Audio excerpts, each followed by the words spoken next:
Greetings, this is just a silly video. Uh, Most people won't even understand what I'm getting at here, but my beloved sister Diane Smith, back then known as Diane Cavanero, will appreciate everything that's being said here. I believe also my brother Kenneth Will Cavanero and Alfred Cavanero will also enjoy what I have to say because they experienced some of the things that I'm talking about here.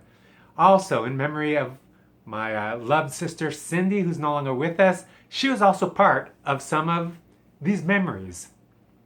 On July 4th, just a couple days ago, I went to my first Major League Soccer game to watch the team of my childhood, the San Jose Earthquakes, play against the team of the city where I now live, Atlanta United.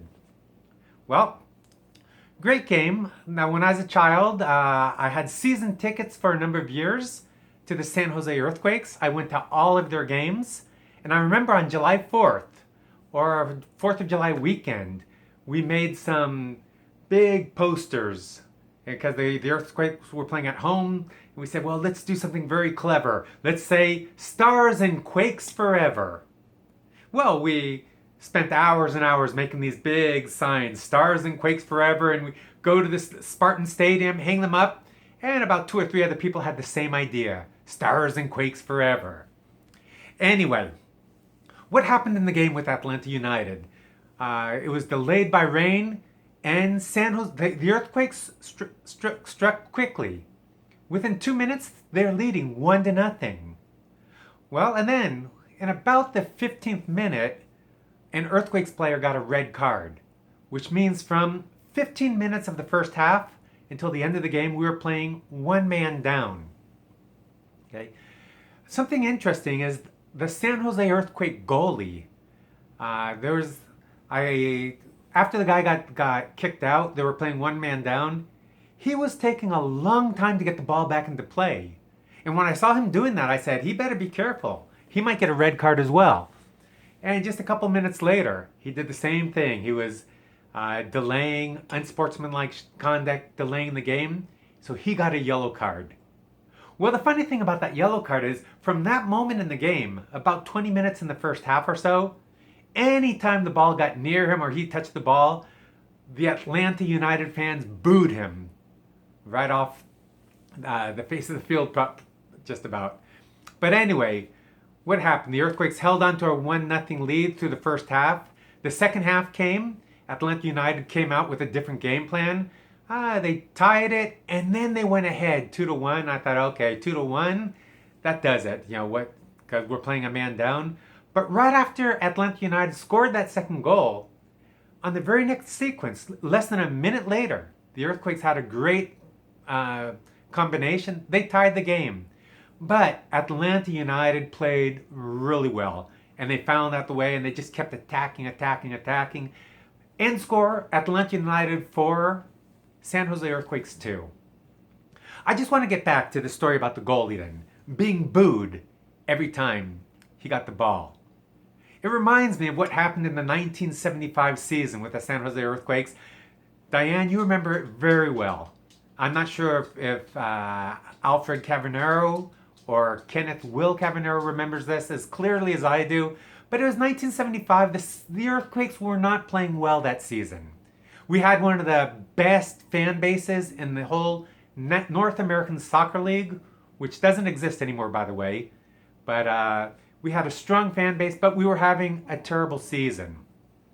And we were playing the Portland Timbers, and it was an emotional game. There was a lot of emotions flying.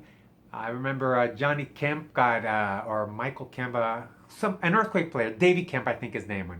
He got kicked out for fighting, and I think also a Portland Timber guy got kicked out. And the Earthquakes managed to take a 1-0 lead in that game. But the crowd was into it, and we were upset with all the dirty playing going on by the Portland Timbers.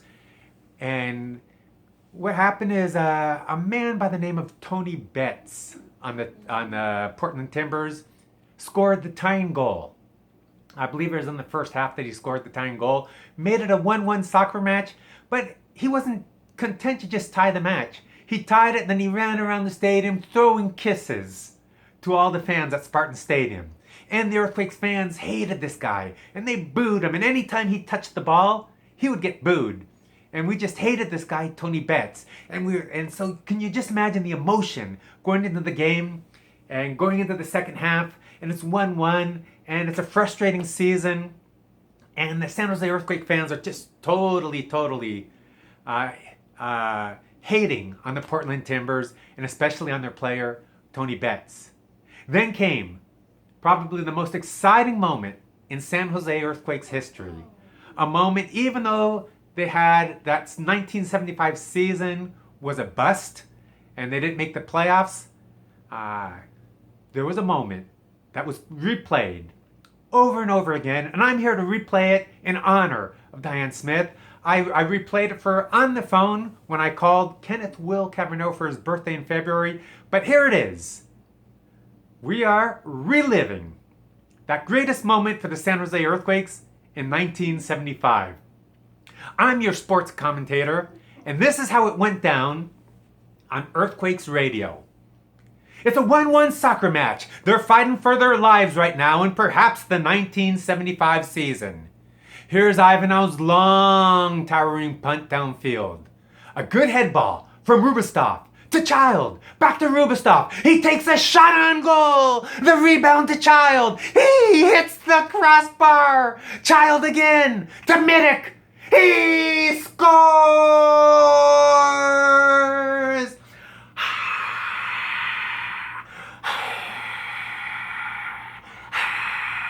The crowd is going crazy. 18,000 fans are on their feet, and they are in a frenzy here at Spartan Stadium.